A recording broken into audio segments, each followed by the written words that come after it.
प्रभु यीशु मसीह में आप सभी को जय मसीह की।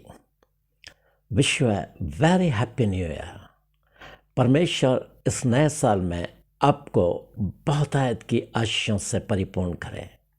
हमारी प्रार्थना है हम में से प्रत्येक प्रभु में आत्मिक रूप से खूब उन्नति करते चले जाएं और जब वो आए तो उसके साथ हम बादलों पर उठा लिए जाएं।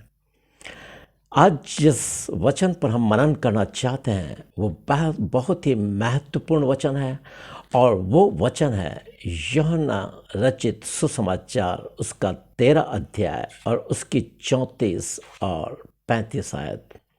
वहाँ इस प्रकार लिखा है, प्रभु यीशु मसीह अपने चेलों से कहता है, देखो मैं तुम्हें एक नई आज्ञा देता हूँ कि आपस में एक दूसरे से प्रेम रखो। जैसे मैंने तुमसे प्रेम किया है वैसे ही तुम भी आपस में एक दूसरे से प्रेम रखो। यदि तुम आपस में एक दूसरे से प्रेम रखोगे तो इसी से लोग जानेंगे कि तुम मेरे चेले हो। इस नए वर्ष में हमें अपने आप को चेक करने की आवश्यकता है। परमेश्वर अपने स्वभाव को हमारे जीवन में देखना चाहता है। हर एक पिता की इच्छा होती है कि वो अपने बच्चों के जीवन में उसके स्वभाव को देखे। वैसे ही हमारा आत्मिक पिता प्रभु परमेश्वर हमारे जीवन से ये चाहता है कि उसका स्वभाव हमारे अंदर दिखाई देने पाए और उसके स्वभाव की सबसे बड़ी विशेषता है वो है प्रेम। और आज यदि हम अपने जीवन में या अधिकांश मसीहों के जीवन में जांच कर देखें तो हम इस चीज को पाएंगे कि प्रेम दिन प्रतिदिन कम होता चला जा रहा है। प्रेम नाम की चीज लोगों में दिखाई नहीं देती है, परंतु प्रेम का स्थान दिखावे और स्वार्थ ने ले लिया है। लोग छल करने वाले, अहंकारी, घमंडी और कपट से भरे हुए लोग हो गए हैं। आज प्रेम में भी कपट और छलावा दिखाई देता है। और ये सारी बातें शैतान के स्वभाव की ओर इशारा करती है। यदि ये बातें हमारे जीवन में पाई जाती है तो हम परमेश्वर की संतान कभी हो नहीं सकते, क्योंकि ये शैतान का स्वभाव है, छल, कपट, दिखावा और स्वार्थ। हमें बिल्कुल प्रभु परमेश्वर के स्वभाव में परिवर्तित होने के लिए हमें परमेश्वर से प्रार्थना के साथ उसके प्रेम और उसके स्वभाव को मांगने की आवश्यकता है, क्योंकि उसका स्वभाव प्रेम, दया, करुणा और सहनशीलता है। हमारे जीवन में हमें परमेश्वर से मांगने की आवश्यकता है। यदि ये सारी चीज़ें हमारे जीवन में नहीं पाई जाती तो हम एक गलत मार्ग की ओर अग्रसर हो रहे हैं। हमें परमेश्वर से मांगना है। इसलिए प्रभु यीशु मसीह अपने चेलों से कहता है, देखो मैं तुम्हें एक नई आज्ञा देता हूं कि आपस में एक दूसरे से प्रेम रखो। कैसा प्रेम? जैसे मैंने तुमसे प्रेम किया है वैसा ही तुम भी आपस में एक दूसरे से प्रेम रखो। यहाँ प्रभु यीशु मसीह ऐसे ही प्रेम के विषय में नहीं बोल रहा है, परंतु वो स्पष्टता से इस चीज को बता रहा है कि जैसे मैंने तुमसे प्रेम किया है वैसे ही तुम भी आपस में एक दूसरे से प्रेम रखो। सांसारिक प्रेम में छल और कपट और दिखावा होता है, परंतु हमें उस प्रेम को पाने के लिए परमेश्वर के चरणों में बैठकर मांगने की आवश्यकता है। हे प्रभु, जैसा तेरा स्वभाव था वो स्वभाव तू मुझको दे दे। और जब हम परमेश्वर से मांगेंगे, परमेश्वर अपने प्रेम को हमारे अंदर उंडेलना शुरू करेगा, क्योंकि प्रेम परमेश्वर का स्वभाव है और वो चाहता है कि मेरी संतानें मेरे स्वभाव में परिवर्तित होते चली जाए। यहाँ पर यदि प्रभु यीशु मसीह के जीवन को यदि देखकर हम प्रेम की परिभाषा करें या प्रेम को परिभाषित करें तो हम यूँ कह सकते हैं कि प्रेम दिखावा या स्वार्थ पूर्ति का साधन नहीं, परंतु त्याग और बलिदान का दूसरा नाम है। बिल्कुल प्रभु यीशु मसीह के जीवन में प्रेम को इसी रूप में हम पाते हैं। दिखावा और छल उसके अंदर नहीं था। वो कहता है अच्छा चरवा मैं हूं। अच्छा चरवा भेड़ों के लिए अपना प्राण देता है। प्रभु ने अपनी भेड़ों से इतना बेइंतहा प्यार किया कि उनको पाप से छुड़ाने के लिए अपने आप को कलवरी के क्रूस पर बलिदान कर दिया। यदि हम यूहन्ना की रचित सुसमाचार को यदि हम देखें और यूहन्ना की पत्री को यदि हम देखें तो हम इस चीज को पाएंगे। पहला यूहन्ना और उसका 4 और 8 में लिखा है परमेश्वर प्रेम है। God is love. जब मेरा और आपका परमेश्वर प्रेम से भरा हुआ है, प्रेम का दूसरा नाम ही परमेश्वर है। परमेश्वर के चरित्र को पवित्र शास्त्र बाइबल में कहीं से भी उठाकर देख लो, प्रेम के अलावा उसके चरित्र में आप कुछ नहीं पाओगे। वो प्रेम, दया और करुणा का महासागर है और यही वो चाहता है कि उसकी संतानें भी बिल्कुल उसी के प्रेम में परिवर्तित हो जाए। परमेश्वरीय प्रेम को अगापे प्रेम कहा गया है और परमेश्वर चाहता है इस अगापे प्रेम से उसकी संतान इन अंतिम दिनों में पूरी तरह से भर जाए। यद्यपि परमेश्वर की संतानों पर बहुत ज़्यादा प्रताड़नाएं और ताड़नाएं हो रही है, परमेश्वर के लोग सताए जा रहे हैं, परंतु ऐसे सताव में भी परमेश्वर अपने संतानों में अपने प्रेम को देखना चाहता है। उसके प्रेम में धैर्य था, धीरज था, करुणा थी, दया थी, क्षमाशीलता थी। वो प्रेम का प्रतिरूप परमेश्वर मुझको और आपको भी प्रेम का प्रतिरूप बनाना चाहता है। उसके लिए हमें परमेश्वर के सम्मुख मांगना होगा, उससे प्रार्थना करनी होगी, तभी उसका प्रेम हमारे अंदर दिखाई देगा। ये परमेश्वर प्रेम है, यह निश्चित रूप से परमेश्वर का वचन बोलता है और परमेश्वर के स्वभाव की यह विशेषता है। यूहन्ना परमेश्वर के निस्वार्थ और त्यागपूर्ण प्रेम का वर्णन करते हुए वो एक बहुत ही महत्वपूर्ण वचन यूहन्ना रचित सुसमाचार उसका 3 अध्याय और उसकी 16 आयत में कहता है, क्योंकि परमेश्वर ने जगत से ऐसा प्रेम किया कि उसने अपना इकलौता पुत्र दे दिया, ताकि जो कोई उस पर विश्वास करे वो नाश ना हो परंतु अनंत जीवन पाए। हालेलुया। परमेश्वर का प्रेम बेइंतहा है। परमेश्वर ने मानव जाति को इसलिए प्रेम नहीं किया कि मानव जाति बहुत ज़्यादा धर्मी थी या परमेश्वर से बहुत ज़्यादा प्यार करती थी, परंतु वो परमेश्वर से दूर हो चुकी थी। वो जीवित और सामर्थी परमेश्वर को छोड़कर उन्होंने अपने अपने देवी देवता बनाकर उनकी उपासना करने लग गए थे। संपूर्ण मानव जाति पाप में लिप्त हो चुकी थी। ऐसे समय में परमेश्वर ने अपने पुत्र को इस जगत में भेजा, मनुष्य रूप धारण करके, और वो उस जगत में आया और मानव जाति को बचाने के लिए उसने अपने प्राण कलवरी के क्रूस पर बलिदान कर दिए।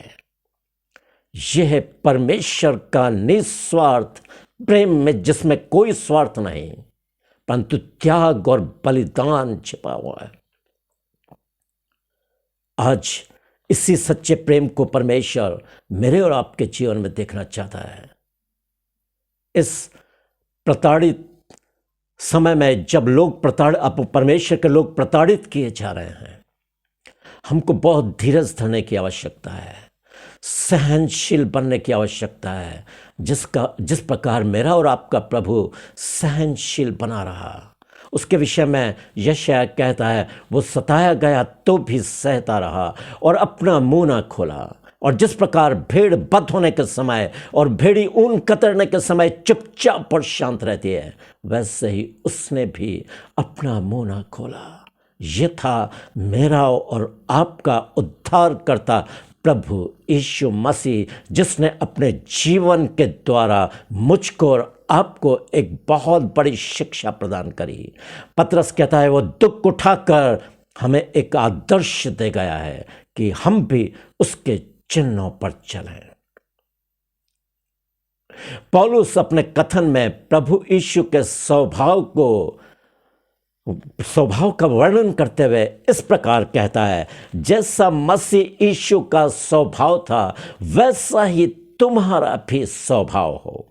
यदि फिलिपियों की पुस्तक उसका 2 अध्याय और उसकी 5 आयत से आगे आप पढ़ोगे, वहाँ पर पौलुस बिल्कुल स्पष्टता के साथ इस चीज को बता रहा है। वो अपने लोगों को आज्ञा दे रहा है और कह रहा है जैसा मसीह यीशु का स्वभाव था वैसा ही तुम्हारा भी स्वभाव हो, जिसने परमेश्वर के स्वरूप में होकर भी परमेश्वर के तुल्य होने को अपने वश में रखने की वस्तु न समझा, वरन अपने आप को ऐसा शून्य कर दिया कि दास का स्वरूप धारण किया और मनुष्य की समानता में हो गया और मनुष्य के रूप में प्रकट होकर अपने आप को दीन किया और यहां तक आज्ञाकारी रहा कि मृत्यु, हाँ, क्रूस की मृत्यु भी सह ली।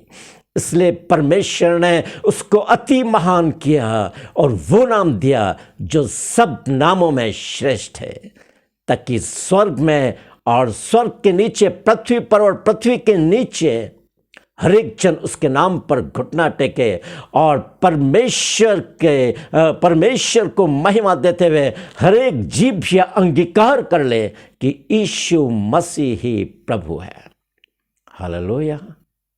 यह है मेरा और आपका परमेश्वर, जिसने सबसे पहला प्रेम का जो स्टेप उठाया, पहला कदम उसका था, वो अपने महामहिमन सिंहासन को छोड़कर हम पापियों को बचाने के लिए पृथ्वी पर उतर आया। ये त्याग नहीं तो और क्या है, ये बलिदान नहीं तो और क्या है। उसने अपने महिमन सिंहासन को छोड़ दिया और वो मनुष्य का रूप धारण करके इस पृथ्वी पर चला आया ताकि मैं और आप बचा लिए जाएं। ये उसके प्यार का पहला कदम था जो पौलुस कहता है। उसके प्यार का दूसरा कदम जो पौलुस बताता है, रोमियो की पुस्तक उसका 5वां अध्याय और उसकी 6 आयत से 8 आयत में इस प्रकार लिखा है कि जब हम निर्बल ही थे तो मसीह हमारे लिए मारा गया। किसी धर्मी जन के लिए कोई मरे ये तो दुर्लभ है, परंतु क्या जाने किसी अपनों के लिए कोई मरने का हियाव करे। परंतु परमेश्वर अपने प्रेम की भलाई हम पर इस रीति से प्रकट करता है कि जब हम पापी ही थे तब मसीह हमारे लिए मरा। हालेलुया। यह त्याग और बलिदान जो परमेश्वर के प्रेम में छिपा हुआ है, उसके प्रेम में न तो स्वार्थ है और न ही दिखावा है। फिर वो क्यों नहीं चाहेगा कि उसकी संतान दिखावा और निस्वार्थ होकर उस प्रेम में आगे बढ़े जिसका एग्जाम्पल उसने मानव जाति के सम्मुख रखा है। वो चाहता है कि उसका प्रेम उसकी संतानों में पाया जाए। हमें प्रभु के प्रेम में आगे बढ़ने की आवश्यकता है। प्रभु ने अपने प्रेम के विषय में जो उपदेश दिए, जो शिक्षा दी, वो बहुत ही लाजवाब और महत्वपूर्ण है मेरे और आपके लिए। शायद मनुष्य इसको पागलपन समझे, परंतु सत्य यही है। हमें इसी सत्य में आगे बढ़ने की आवश्यकता है। आज शैतान ने मनुष्य को पागल और पूरी तरह से अपने स्वभाव में परिवर्तित कर दिया है। आज मनुष्य क्रूर और बहुत ही निर्दय और इस प्रकार से वो एक वैश्य बन गया है जिसकी कल्पना कभी परमेश्वर ने भी नहीं की होगी। जब परमेश्वर ने मनुष्य को अपने स्वरूप और अपनी समानता में बनाया, वही मनुष्य को शैतान ने आज वैश्य दरिंदा बना दिया है। आज क्रूरता की सीमा पार कर चुका है मनुष्य। जानवरों पर दया, परंतु मनुष्य को देख नहीं सकता। वो मनुष्य का कत्ल कर रहा है। यह है आज के मनुष्य की तस्वीर। ऐसे समय में परमेश्वर अपनी संतानों पे अपनी आंख लगाए हुए है। कौन मेरे स्वभाव में परिवर्तित होने के लिए मुझसे प्रार्थना करेगा? कौन चाहता है कि मेरा स्वभाव मेरे संतानों में आ जाए? आज मुझको और आपको परमेश्वर के सम्मुख समर्पित करने की आवश्यकता है। हे प्रभु, अपने स्वभाव को मुझे दे दे, अपने प्रेम से तू मुझको भर दे, ताकि इस क्रूर जगत के अंदर मैं तेरे प्रेम को प्रकट कर सकूं। आज हमें परमेश्वर के चरणों में समर्पित होने की आवश्यकता है। प्रभु यीशु मसीह ने जो शिक्षा दी, उसने कहा, तुम सुन चुके हो कि कहा गया था कि अपने पड़ोसी से प्रेम रखो और अपने बैरियों से बैर। परंतु मैं तुमसे यह कहता हूं कि अपने बैरियों से प्रेम रखो और अपने सताने वालों के लिए प्रार्थना करो, ताकि तुम अपने स्वर्गीय पिता की संतान ठहरो। हालेलुया।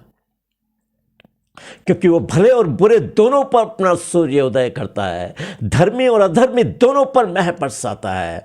जब तुम अपने प्रेम रखने वालों ही से प्रेम रखो तो तुम्हारे लिए क्या प्रतिफल होगा? क्या महसूल लेने वाले भी ऐसा नहीं करते? या तुम अपने ही लोगों को नमस्कार करो तो तुम्हारे लिए कौन सी बड़ी बात है? क्या अन्य जाति भी ऐसा नहीं करते? चाहिए कि सिद्ध बनो जैसा तुम्हारा स्वर्गीय पिता सिद्ध है। हालेलुया। यह है मेरे और आपके प्रभु की शिक्षा। उसने केवल शिक्षा ही नहीं दी, जैसे कि आज अनेक महात्मा और साधु हमको दिखाई देते हैं, जो शिक्षा तो बड़ी बड़ी देते हैं, परंतु उनके जीवन से क्रूरता झलकती है। परंतु प्रभु ऐसा नहीं था। मेरा और आपका प्रभु जैसा उसने शिक्षा दी, वैसा ही उसका जीवन एक शिक्षा था, उसका जीवन एक उपदेश था।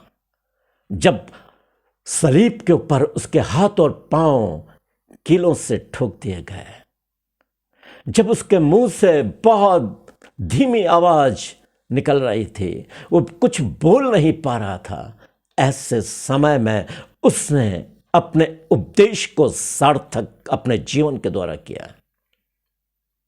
उसने सबसे पहली प्रार्थना उन विरोधियों और उन बैरियों के लिए की जो उससे बैर रखते थे, जिन्होंने उसको छला, जो उसकी बेइज्जत कर रहे थे उसको, और जिन्होंने उसको अपशब्द बोले। वो उनके लिए कहता है, हे पिता, इन्हें क्षमा कर, क्योंकि ये जानते नहीं कि क्या कर रहे हैं।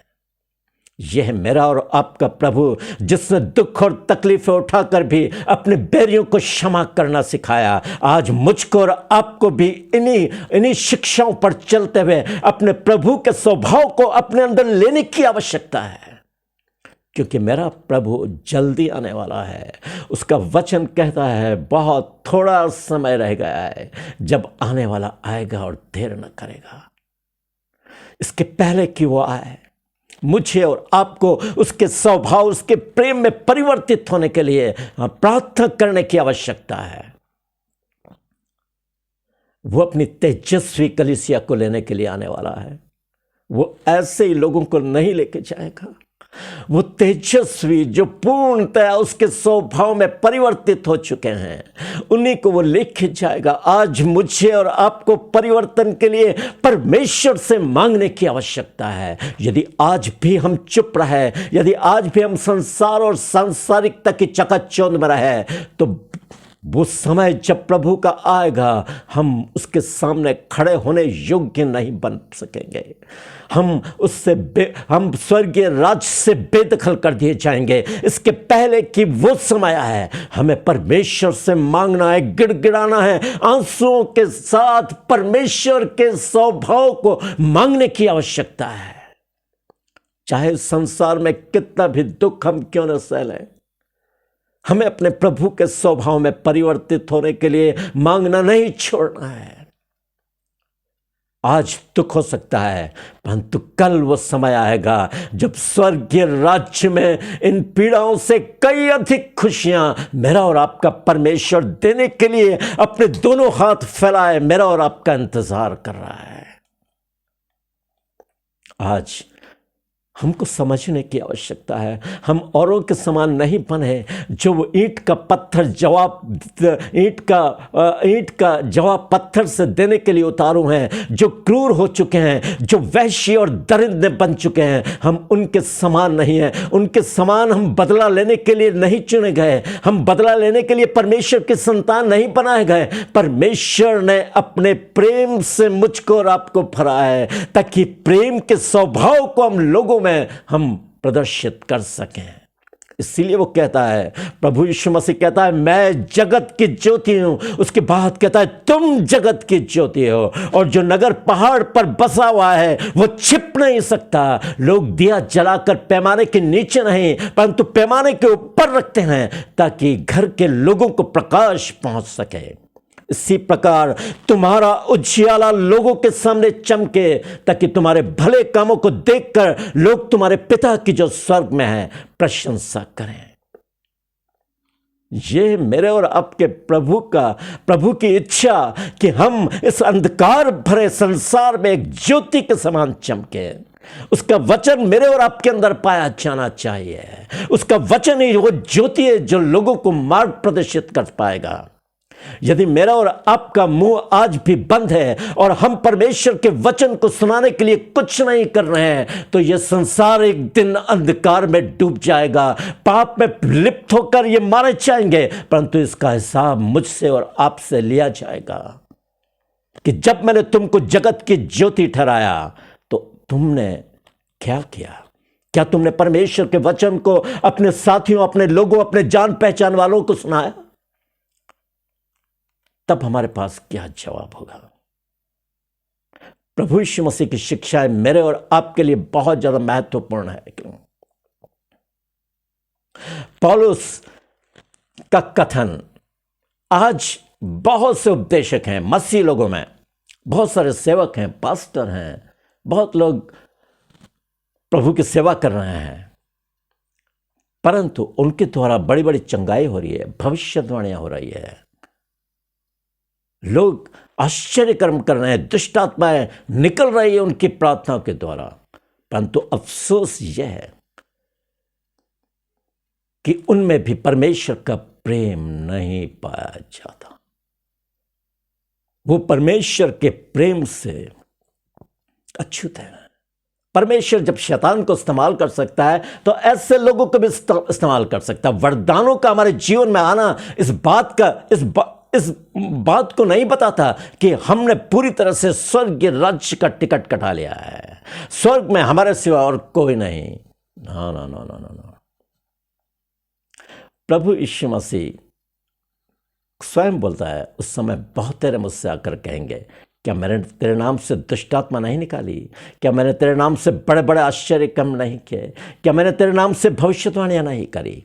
तब मैं उनसे खुलकर कहूंगा, हे कुकर्म करने वालों, मेरे पास से दूर हो जाओ। ये कौन लोग होंगे? यही बड़े बड़े सेवक, पास्टर्स और जो परमेश्वर की सेवा कर रहे हैं। परमेश्वर के सेवकों को बहुत सावधानी के साथ जीवन व्यतीत करना चाहिए। जैसा हमारा उपदेश है वैसा ही हमारा जीवन लोगों के सामने दिखाई देना चाहिए। पौलुस कहता है, प्रेम के विषय में बहुत ही शानदार वचन पौलुस के द्वारा परमेश्वर इस चीज को बता रहा है कि चाहे हम कितने भी वरदानों से भरे चुके हों और यदि प्रेम हमारे जीवन में नहीं है तो हम परमेश्वर के सम्मुख कुछ भी नहीं है। यदि पहला कुरिन्थियों उसका 13 अध्याय उसकी पहली आयत से 13 आयत आप पढ़ोगे तो बिल्कुल पौलुस के द्वारा परमेश्वर स्पष्टता के साथ इस चीज को कह रहा है। यदि मैं मनुष्यों और स्वर्गदूतों की बोलियां बोलूं और प्रेम न रखूं तो मैं ठनठनाता हुआ पीतल और झनझनाती हुई झांझ हूं। यदि मैं भविष्यवाणियां करूं और यदि सब प्रकार के भेदों और ज्ञान को समझूं और मुझे यहां तक विश्वास हो कि पहाड़ों को हटा दूं और प्रेम न रखूं तो मुझे कुछ भी लाभ नहीं। यदि मैं अपनी सारी संपत्ति कंगालों को दे दूं और अपनी देह जलाने के लिए दे दूं और प्रेम न रखूं तो मैं कुछ भी नहीं। और आखिर में वो बोलता है पौलुस, विश्वास, आशा और प्रेम, ये तीनों स्थायी हैं, परंतु इसमें सबसे बड़ा प्रेम है। हालेलुया। क्योंकि प्रेम स्वयं परमेश्वर है। प्रेम स्वयं परमेश्वर है। पौलुस इस बात को भी बताता है, विश्वास बिना परमेश्वर को प्रसन्न करना अनहोना है।